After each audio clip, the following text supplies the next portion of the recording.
নমস্কার বন্ধুরা, আশা করি সবাই ভালো আছেন এবং সুস্থ আছেন। আজকে 25শে অক্টোবর 2024। দুর্গাপুজো শেষ হয়ে গেছে এবং কালী পুজো সামনেই আসছে।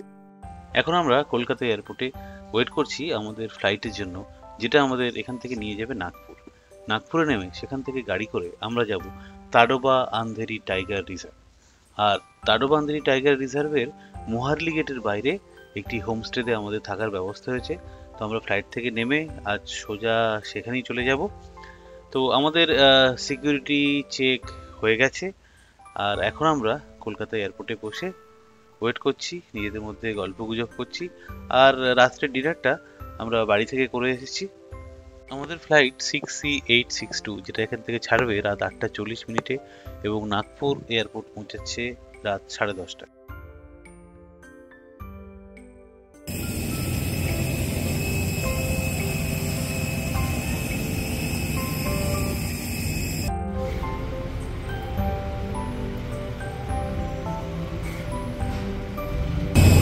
চলে এসেছি নাগপুর এয়ারপোর্টের বাইরে।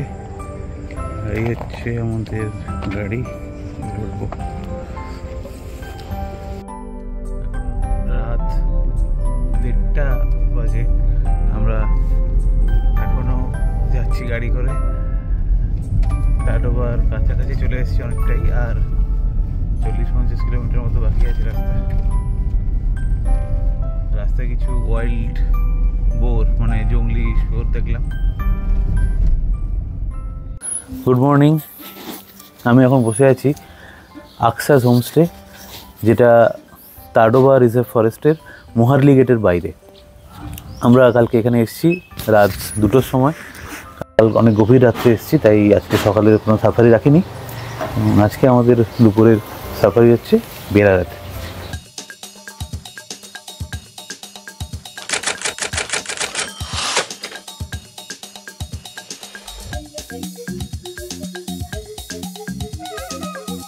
आपका नाम क्या है? गुड आफ्टरनून, मेरा नाम संगीता है और ड्राइवर का नाम है अमित। सबको गुड आफ्टरनून।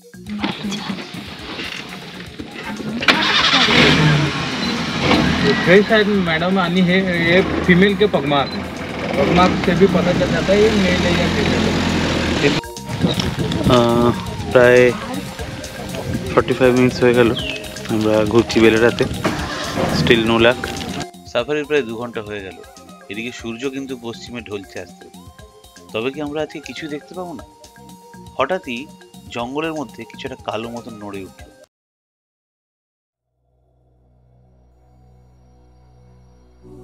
আমরা দেখতে পেলাম একটি স্লথ বিয়ার বা ইন্ডিয়ান বিয়ার, যারা দেখতে ছোটখাটো হলেও তাদের অ্যাগ্রেসিভনেসের জন্য বিখ্যাত। আমরা আরেকটি জায়গায় এসে পজিশন করে দাঁড়ালাম। ভালুক বাবাজিকে আরেকবার দেখতে পাই এবং তিনি দেখাও দিলেন।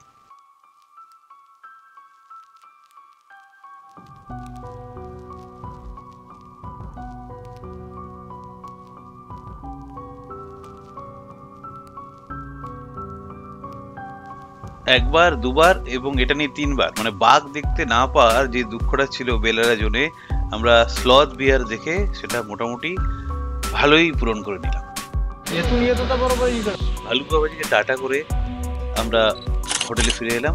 কাল সকালে আমরা যাব मोहारलीर बाफर जुनोना। यहाँ पे अभी कौन देख रहे हैं जुनोना पे? शंभू और छोटी तारा दोनों? नहीं, शंभू और छोटी मधु। छोटी मधु सेटिंग चालू है अभी। अच्छा अच्छी चालू। ताड़ोबा के 4 एनिमल्स रेयर है, टाइगर है, लेपर्ड है, स्लैब बेयर है, वाइल्ड डॉग है। अदर एनिमल्स कैसे दिखते रहते हैं, sambar deer, spotted deer, Indian gaur, barking deer, ये दिखते रहते हैं। তখন সবে 8 ঘন্টা মতন হয়েছে। গাইড হঠাৎ গাড়িটা দাঁড় করাতে বলল, দিয়ে বলল, সাব টাইগার হ্যাঁ, সামনে দেখি। আমরাও একটু ভালো করে দেখলাম, সামনের দিকে তাকিয়ে একটা মাথা নড়ছে ঝোপের বাইরে থেকে।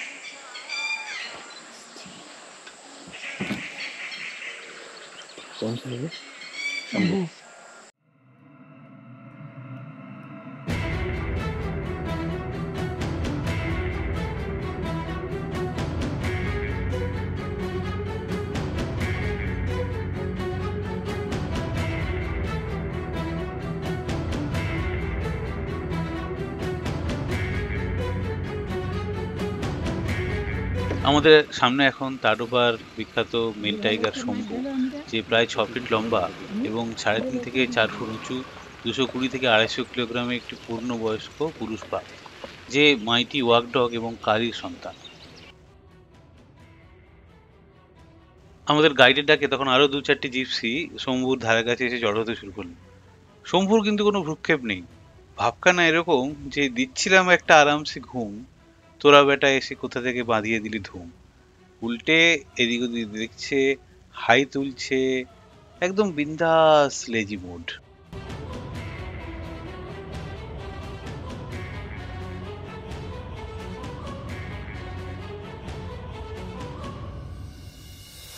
আরো অনেক দর্শক আসতে এবার শম্ভুর মনে হলো, না এবার একটু উঠি, তোমাদেরকে একটু জঙ্গলটা ঘুরিয়ে দেখাই, চলে এসো আমার পেছনে পেছনে। আর আমরা আস্তে আস্তে এগোতে লাগলাম।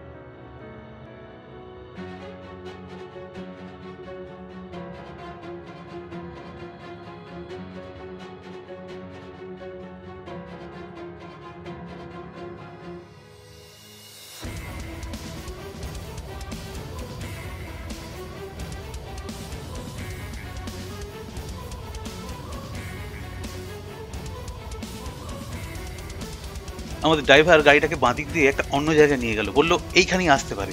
আর আমরা একটু পরে দেখলাম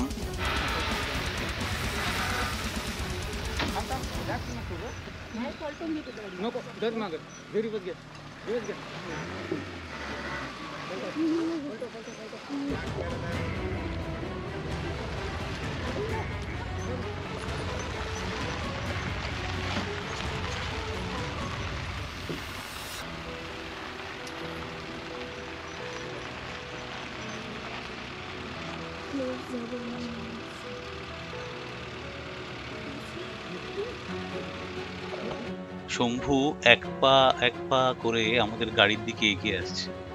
শম্ভুর মাথার মাঝখানের ক্রাউনটা কিন্তু এখন একদম স্পষ্ট, এখন প্রায় আমাদের গাড়ি থেকে 5-6 হাত দূরত্বে। সবার কিন্তু বুক টিপ টিপ করছে।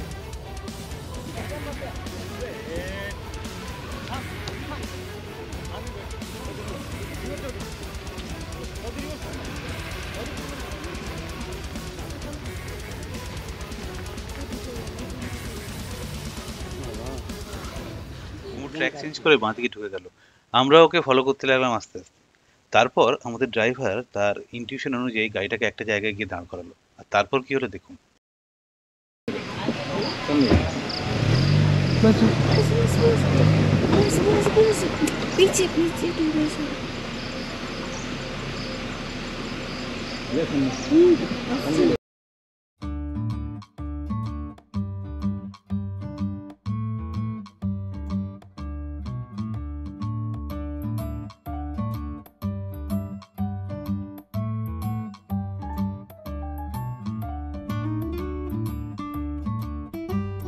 আমাদের গাড়িটা একদম ঠিক পজিশনে ছিল, যাতে আমরা শম্ভুর এই ক্যাটওয়াকটা এনজয় করতে পারি। শম্ভু আস্তে আস্তে আমাদের গাড়ির দিকে আসছে, আমরা আস্তে আস্তে গাড়িটা এগোচ্ছি, আর পেছনের গাড়িগুলো শম্ভুকে ফলো করছে। এইভাবে শম্ভু প্রায় মিনিট 2-3 ক্যাটওয়াক দিল আমাদের সামনে। এই দৃশ্য আমরা জীবনে ভুলতে পারবো না। জানি না আবার কবে বাঘ দেখতে পাবো, দেখতে পেলেও এইরকম সুন্দর একটা পরিবেশে ক্যাটওয়াক, এতটা আলো এবং এই পজিশনে আমাদের থাকা, এটাও ইম্পর্টেন্ট। আপনি কোন পজিশনে আছেন গাড়ির কিউয়ের মধ্যে, কারণ অজস্র গাড়ি সামনে পেছনে। তাই এই যে 3 মিনিট আমাদের জীবনের একটা অত্যন্ত স্মরণীয় মুহূর্ত।